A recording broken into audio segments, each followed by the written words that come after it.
Esto es una audiolectura, la pueden dejar de fondo mientras realizan otras actividades. Esto es El libro de las especies, un relato original, episodio 15, el caso de las sirenas. El USS Black Decker llevaba unos días en la bahía, era un buque escolta, pero igual era el barco más grande que Malkyr hubiera visto. El día de día había recorrido las zonas a topar con la pasarela, custodiada por 2 guardias, así que retrocedieron. Clementine Carazo está en ese barco. No puedo contactarla sin ser familiar. Necesitamos abordar. Sí, pero ¿con qué excusa? Yo me encargo. Le paso la maleta. ¿Qué? Oye, Aredia, ¿qué haces? Alarmado, vio cómo se dirigía a los guardias y les hablaba. Uno de ellos tomó su radio y se comunicó con alguien. Luego, pasados unos minutos y para su completo asombro, vio que quitaban el cordel que bloqueaba la pasarela. Y Aredia le hizo señas de que se acercara. Sí, se apresuró a subir detrás de ella. ¿Cómo hiciste eso? Les dije que venía a ver a mis hermanos. ¿Y te creyeron? Claro que sí, mis hermanos están en este barco. Malkyr se detuvo. ¿Qué? ¿Yo le había contado? Me dijiste que eran cocinero e ingeniero en la marina. Ajá. Pero yo pensaba que era la marina, el bar ese que está en la bahía. Pues no, es esta marina. Ahora, hágame un favor. Ya que estuvieron a bordo, lo tomó del brazo. ¡Cállese! Lo dijo con tal firmeza que no dudó en obedecer. Un capitán de a bordo vino a darles unos pases y saludó a Heredia como si la conociera desde niña. Entonces, este es tu prometido. Malkyr dio un respingo. Así es, no podía dejar marchar a mis hermanos sin que le dieran el visto bueno. Por supuesto, por la cara que puso era obvio que él no se lo daba.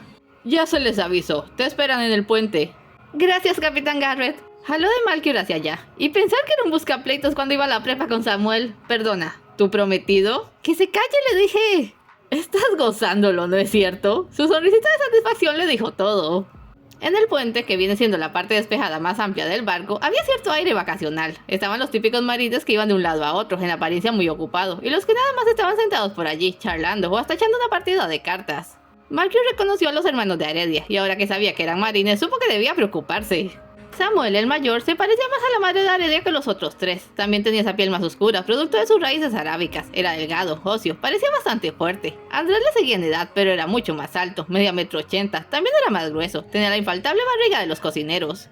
Como sus hermanas, era de piel clara y cabello castaño en rizos. Ninguno de los dos vestía como un marín propiamente dicho. El primero llevaba un overol y un estuche con herramientas. El segundo un delantal de cocina y una boina. Estaban hablando inclinados, como poniéndose de acuerdo en algo.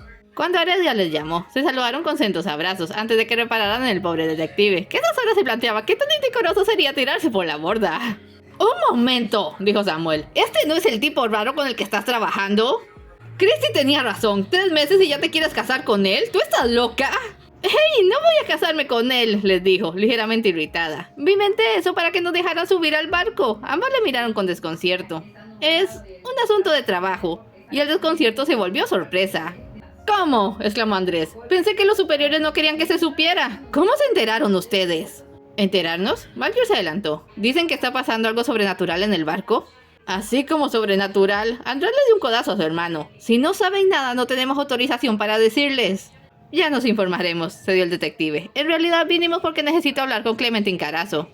¿Carazo? Samuel se volvió hacia un lado. ¡Oye, Carazo! ¡Te buscan! Dan Carazo, la desaparecida hermana mayor, tenía una distintiva cabellera que le llegaba a las rodillas. La hermana menor se había cortado el pelo casi a rapé. Tenía unos 30 años y era puro músculo. Lucía como el tipo de mujeres que ha pasado media vida luchando por encajar en un entorno de hombres. Estaba observando las corrientes de la bahía cuando escuchó que le llamaban. Frunció el ceño al ver a Malkyr, pero esa solía ser la reacción natural. Ella es nuestra hermana. Andrés hizo las presentaciones. Aredia, y este es su jefe, el detective Malcolm. Malcolm. Mi padre es Aurelius Malcolm, quizás lo conozca. No acabo de decirlo cuando la otra le soltó un bofetón que casi lo bota y luego se fue hecha una furia. Ay, sí lo conoce. Madre mía, igualito que cuando le invitaste a salir, Samuel. ¿Está bien?, le preguntó Aredia. Sí, ya se le estaba hinchando el golpe. Es lindo conocer a alguien que comparte mi opinión sobre papá. Vengan a la bodega, dijo Andrés. Les daré algo para que se componga. Carazo le había pegado con ganas. Un buen filete helado fue la solución, pero eso solo arreglaba el problema inmediato. Las pocas personas que sabían algo de su padre lo conocían a un nivel terciario. Maeve Alistair vivía en Londres, pero no tenía ningún deseo de ir a buscarla. Acercarse a los parientes de sus casos anteriores le resultaba de mal gusto, y aún no le había comentado a Aredia que los apellidos de sus instructores de kickboxing estaban en la lista. Queda una posibilidad. La pasé por alto la primera vez por la conmoción. Emma Austen. Ella y su esposo viven en la ciudad pero están jubilados. No quería molestar a unos ancianos con esto. ¿Se va a rendir? No es que quiera, pero yo vivo de mi aspecto. Claramente a ella no le cae bien su padre, pero a usted tampoco. Hay que decirle y entonces podrán hablar. ¿Y si me recibe con una nudillera de acero? ¿Por qué tengo la sensación de que intenta escurrirse? ¿Qué te digo? Yo me levanté esta mañana muy decidido y muy obstinado, pero ya se me bajaron las ganas, así de golpe. ¿Mencionaron algo sobre sucesos extraños en el barco? No podemos hablar de eso, dijo Andrés. Vamos chicos, no le vamos a decir a nadie, tal vez podamos ayudar. No veo que se pierde con intentar. Samuel, no, me hago responsable, ¿ok? A ti es que en la cocina te da igual, pero a mí sí me afecta este asunto. Vaya, parece que tenemos algo interesante por aquí, dijo Malcolm, acomodándose el filete. Soy todo oídos. Había comenzado una noche hace un par de semanas, cuando uno de los marineros se lanzó del barco. Lograron rescatarlo antes de que se ahogara, pero estaba en un estado de aturdimiento total. No dejaba de hablar sobre una canción y una sirena. 3 más se lanzaron durante el camino a Chicago. Lo rescataron en cada caso, pero aparte de mantenerlos en la enfermería, no podían hacer más por ellos.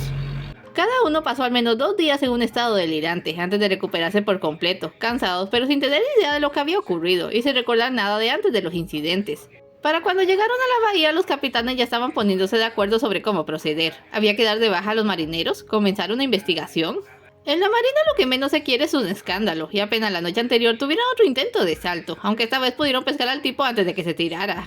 Estaba en la enfermería en aquellos momentos. Por si fuera poco, a ese problema se sumó otro. Alguien había estado trasteando con el sistema del barco. El motor de una de las propelas fue encontrado abollado y con una barra de acero encajada adentro. Tardaría más de un mes en reemplazarlo y acomodarlo, de manera que estaban varados, y el sabotaje ya era un asunto muy serio. Por eso, hasta no establecer qué estaba ocurriendo, nadie salía. No había comunicaciones con el exterior, y no se debía hablar del asunto.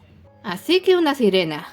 Le gustara o no, eso volvió a colocar a Clementine Carazo en su radio de interés, puesto que Sirena era como su hermana estaba marcada en la libreta de su padre. Él la escribía como una criatura de 2 mundos, y decía además que los dones de su especie se habían saltado una generación, volviéndose mayores en ella. ¿Quién está a cargo? De momento, el capitán Garrett. El coronel ha debido salir a gestionar el pedido del nuevo motor. Tú lo conoces, Aredia. Si hablamos con él, ¿podremos convencerle de que nos deje investigar? Vale la pena intentarlo. Además, tendré otra oportunidad de hablar con Clementine. Sí, déjame considerarlo. De manera que fueron a hablar con el capitán. No delataron a los hermanos de Heredia. En un barco varado era de ingenuos esperar que la tripulación no cotillara sobre lo poco interesante que tenían a la vista. Únicamente habían escuchado retazos, pero lo suficiente para dar por sentado que pasaba algo de índole extraordinaria que podía exigir los servicios de un detective de lo paranormal. Malcolm le aseguró que no cobraría si no había resultados, que no causaría ninguna clase de conmoción a bordo y que podían echarlo del momento en que les pareciera. Garrett aceptó porque estaba muy preocupado. En un barco, incluso en uno donde pueden estar más de 100, se forma una pequeña comunidad donde todos se conocen y se cuidan unos de otros. Eso sí, al menos durante una hora no podrían comenzar. Era lo que tomaría poner al tanto a todos de que había un detective a bordo, que iba a estar por allí mirando y haciendo algunas preguntas. Entonces fue ir a hablar con Clementine. Samuel me dio su número de camarote. Su jefe le miró como si le hubiera traicionado. Clementine se sintió muy contrariada al verle de nuevo. Una parte de ella quería golpearlo otra vez, pero otra ya lo estaba lamentando. Si su superior se enteraba iba a verse en un tremendo problema, y no podía tener problemas, no en aquellos momentos. Escucha, dijo el primero, manteniendo la distancia. En primera quiero decirte que no estoy enojado por esto. Señaló su mejilla moratada. Creo entender por qué lo hiciste. ¿Crees? No había esperado aquello. Lo cierto es que no conozco a mi padre, abandonó a mi madre antes de que naciera, y te aseguro que lo estimo tan poco como tú. Entonces, ¿qué haces aquí? Han surgido algunas cosas y tengo preguntas. Hasta ahora he podido averiguar que, al menos hasta hace 2 años, él aún estaba con vida. Trato de averiguar su paradero y la única guía que tengo es una fotografía de hace 30 años, la que tú pusiste en internet. La reunión en el Parque Jackson. Exactamente.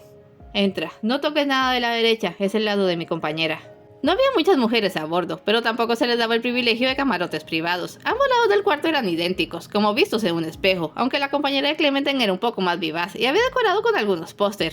El lado de la otra era tan simple que parecía estar por desocuparse, sus pocas pertenencias en perfecto orden. Oteando el entorno tuvo una fugaz vista del cuarto de baño, un lavamanos con una toalla encima. Entonces, ¿qué esperas que te diga? Hay muchas cosas que me tienen confundido. Mi padre parecía estar obsesionado con lo sobrenatural. ¿Y tú no?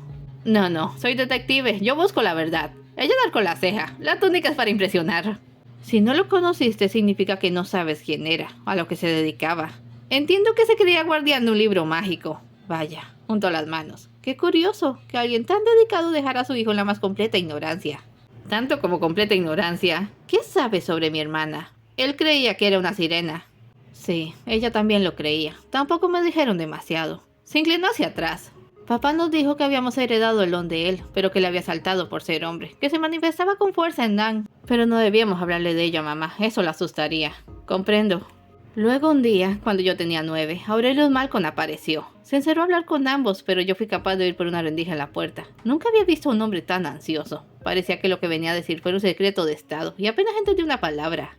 ¿Puede recordar de qué fue a hablar? Claro que lo recuerdo, dijo secamente. El Wire ha accedido, el grimorio será sellado, y los dos verán sus dones disminuidos o bloqueados. Parecía un mensaje ensayado. Luego se volvió a Dan y le dijo que debido a su naturaleza, ella debería tomar una decisión.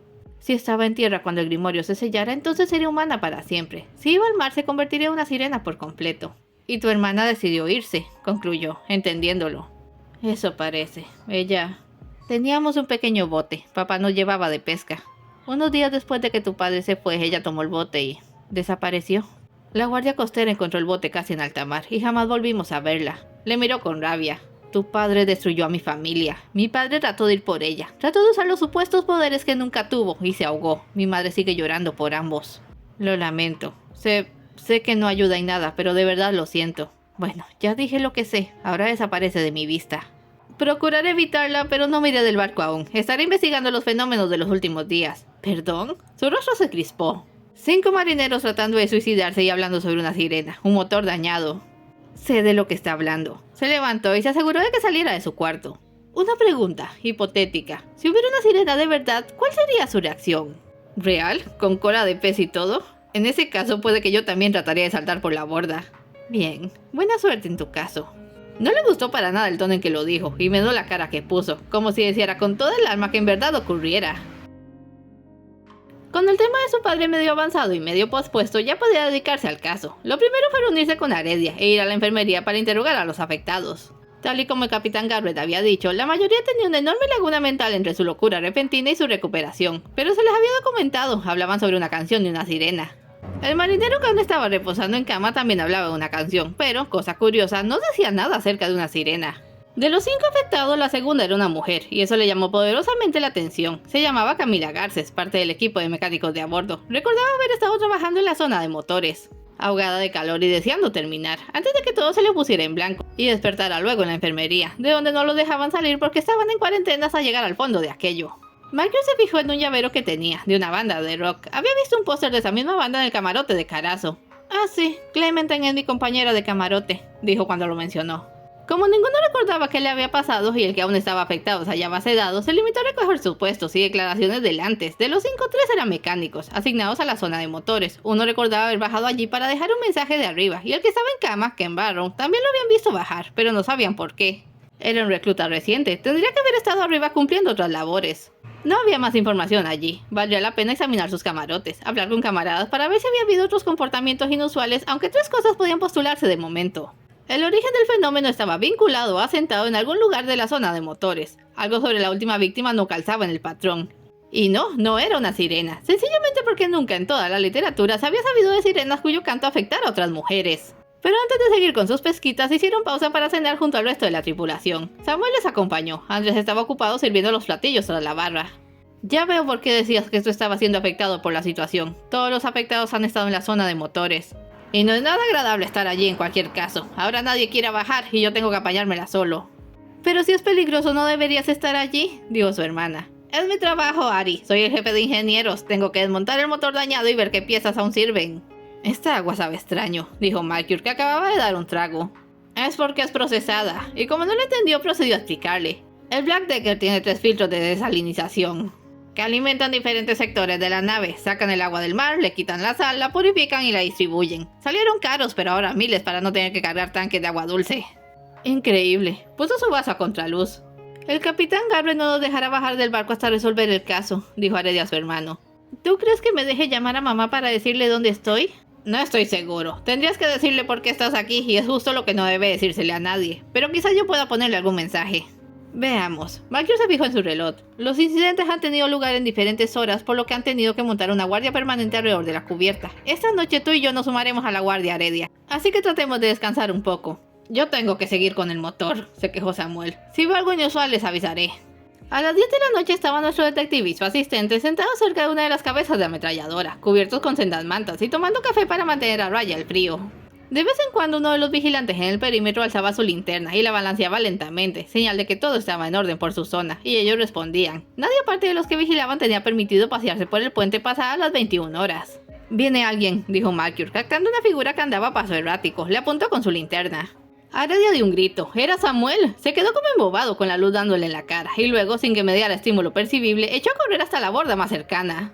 Malkyr le pasó la linterna a Aredia para que hiciera la señal de alarma, al tiempo que perseguía a Samuel para evitar que se lanzara, pero no llegó a tiempo. El tipo se trepó a la baranda y se zambulló de un solo. No le quedó más remedio que tirarse tras él. Aredia sacudía frenéticamente la linterna y gritaba por ayuda. Cuando vio pasar a Clementine como una exhalación por su lado, llevaba un salvavidas bajo el brazo. Ella también se echó al agua. ¡Y qué agua más fría, por Dios! Y oscura. Malkyr ració buscando a Samuel por todos lados. La túnica era un fastidio, cuando de repente sintió que algo le agarraba de la pierna y lo tiraba hacia abajo. Atinó a tomar aire y al abrir los ojos bajo el agua creyó ver...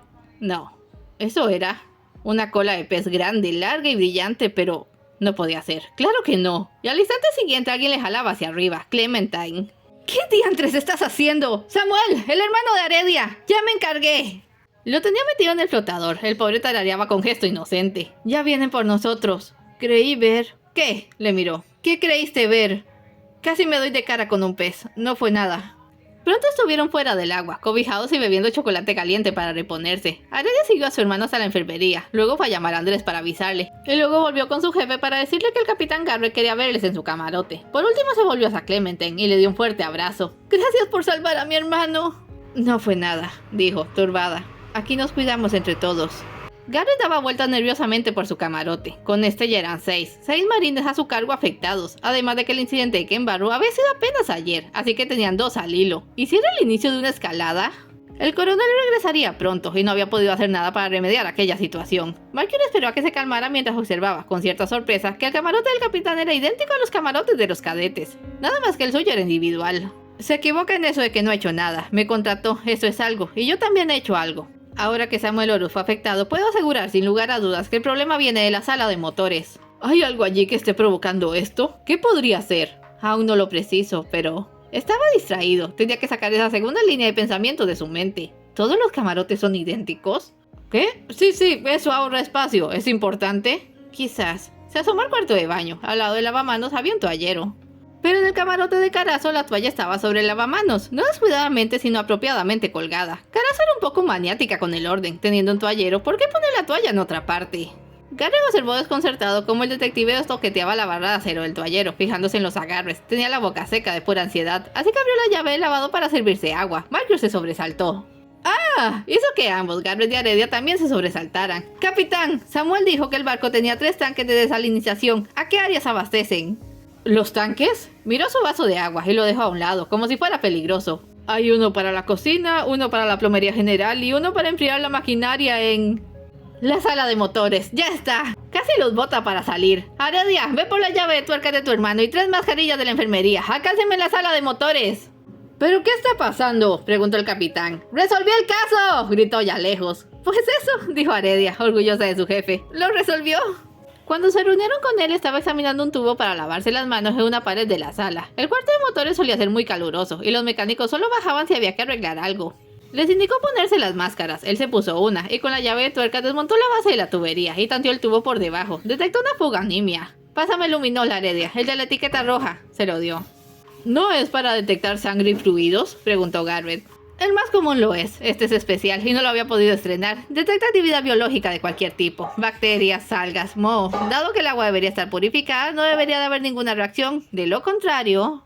Puso algunas gotitas en la fuga. Todos se inclinaron a mirar. Garrett y Aredia se mostraron igual de sorprendidos cuando la parte del tubo tratada se teñió de un brillante azul. Malkyr se levantó victorioso. «Aquí lo tiene, capitán. El desalinizador que alimenta la sala de motores está contaminado. Habrá que enviar una muestra de agua al laboratorio para precisar exactamente con qué. Pero podemos dar por sentado que, lo que sea, afecta el sistema nervioso. Todos los afectados estuvieron aquí y todos debieron beber agua de este tubo». «¡Santo Dios! ¿En verdad lo descubrió? Entonces, ¿no hay sirenas?» Eso podríamos achacárselo a un caso de locura colectiva. El mito de las sirenas está ligado a los marineros en todo el mundo. La primera víctima plantó la idea y las otras solo lo siguieron. Pensar que algo así, palideció. «¡Dios! ¡Si hubiera sido otro de los tanques!» Esto habría sido un manicomio, aunque por seguridad yo sugeriría suspender el uso de los tanques hasta que hayan sido revisados y limpiados en su totalidad. Los 3 tendrán que traer el agua de fuera. Sí, se lo informaré al coronel. ¿Samuel va a estar bien?, preguntó Heredia. Debería recuperarse en un par de días como los otros. El análisis del agua revelará si hay algún efecto a largo plazo. Solo hay una cosa que sigue sin respuesta, dijo el capitán. ¿Quién dañó el motor? ¿Fue uno de los afectados durante su locura o no tiene ninguna relación? Está relacionado, pero no como esperaría, bostezó. Era casi la 1 de la mañana. Tendré que pedirle que confíe en mí. Podré aclararlo todo en la mañana, pero necesito dormir un poco. A todos nos hace falta. Después de verle resolver el enigma de las supuestas sirenas de forma tan magistral, no podía tenerle más confianza. Clementine estaba apoyada a la barandilla, la misma de la que se había tirado para sacar a Samuel y a Malchior del agua la noche anterior. Miraba el viento de la bahía formar ondas en el agua y se sentía miserable. Cuando escuchó pasos y se giró para ver al detective, su asistente y el capitán parados frente a ella, supo que la habían atrapado, pero no iba a rendirse sin dar pelea. ¿Sabías que todos los camarotes de este barco son iguales?, comenzó Malchior. Claro que lo sé. Otra vez le desconcertaba con algo que no había esperado. Todos menos el tuyo. Le falta la barra a tu toallero. ¿Crees que yo dañé el motor? Creo que dañaste tu camarote. ¿Quién habló del motor? De hecho, le dedico una sonrisa taimada. ¿Cómo sabes que fue dañado con una barra de acero? Es un detalle compartido por pocos. ¡Demonios! Le esquivó la mirada. Que Heredia estuviera allí le hacía sentir demasiado inquieta. Mucho más culpable que haber saboteado el barco. ¿Por qué lo hiciste?, quiso saber el capitán. Ella apretó los labios. Yo se lo diré, dijo Malchior. Por la sirena. Carazo cree que es real y que está detrás del barco. Si dejaban la bahía y se dirigían a mar abierto podrían perderla, así que tenía que vararlos. Como su compañera de camarote estaba en la enfermería, pudo arrancar la barra y hacerse con una herramienta propicia. También debía estar pendiente de los hábitos de la criatura, al tiempo que se aseguraba de que no se fuera. ¿A qué se refiere? A que podría jurar que hizo bajar a Ken Barron a la sala de motores con cualquier excusa, pues ya se había dado cuenta de que todos los afectados pasaron por allí. Es donde el casco de la nave es más delgado, dijo de pronto, rindiéndose. Les dije que tenía un teléfono desechable escondido allí, que podía usarlo para llamar a su familia. Muy bajo. Ella apretó los dientes. Y me temo que fue para nada. No hay ninguna sirena. ¿Qué? Alzó la vista. ¡Tú la viste! ¡Anoche! Vi un pez, replicó. Escucha, el desalinizador que alimenta la sala de motores se contaminó. Alguna alga o moho extraño. Los afectados solo estaban alucinando por beber esa agua. ¿Por el agua? ¿Qué? Eso no. Parecía conmocionada. Sé que quisieras que fuera real, pero... ¿Que yo quisiera?, estalló. ¿Crees que yo quiero esto? ¿Crees que quiero aceptar que mi hermana se convirtió en un monstruo que intenta ahogar personas? ¿Que quiero aceptar que ella decidió abandonar a su familia? ¿Abandonarme a mí? Clementine, solo quería verla otra vez y saber... No pudo elegir irse. Tiene que haberle pasado algo. Tiene que haber otra explicación. Tiene que haberla. Clementine. Gabriel se había deslizado por un lado y le puso la mano en el hombro. Se ve que estás pasando por mucho, pero voy a tener que detenerte por sabotaje. Por favor, no lo hagas más difícil. Ella miró a Heredia una vez más y se rindió. Permitió que le colocaran unas esposas. La llevarían a las celdas en lo más hondo de la nave. Malchior le detuvo unos minutos más. Sabemos que no habrías permitido que nadie saliera herido. Hiciste que embarró, pero también fuiste quien evitó que cayera al agua. Habrías detenido a Samuel también de llegar a tiempo. Estabas escondida esperando para hacerlo. Aún estoy agradecida con usted, le dijo a Heredia. Escucha, dijo con dureza al detective. No sé por qué tu padre hizo lo que hizo, pero tú no tienes idea del caos que ocasionó. Y cuando al fin lo descubras tendrás que ser tú quien lo arregle. Lo sé muy bien, y si averiguo qué fue de tu hermana será la primera en saberlo. Apenas estás rascando la superficie. Tu mundo se va a volver gigantesco. Después de eso, las cosas al fin se calmaron. El coronel regresó de hacer sus vueltas y se le informó de todo. Malchior decidió donar el pago de su servicio a la cuantosa multa que tendría que pagar Clementine por el motor dañado. Le esperaba una corte, pero iba a estar allí para pedir indulgencia por ella. En cuanto al Black Decker y su tripulación, la nave no iría a ningún lado hasta asegurarse de la limpieza de los desalinizadores, de manera que los marines podrían tomarse unos días de licencia. Andrés se despidió de su hermana con un fuerte abrazo de oso. Se quedaría hasta que Samuel se recuperara, y luego irían los dos a casa. Su madre se pondría contentísima de verles. Estos casos se ponen cada vez más intensos, comentó, mientras caminaban por los muelles. A la de menos nos toca conocer al presidente en el próximo. Tal vez. Se detuvo. ¿Se encuentra bien? No estoy seguro. Pareciera que mi padre ha dejado un sendero de ruinas allá por donde fue, y yo lo estoy siguiendo. Me empieza a asustar lo que hallaré al final del camino. Lo que sea, no lo va a encontrar usted solo, dijo, tomándose de su brazo. Yo voy a estar allí con usted. Eso significa mucho. Gracias, Heredia.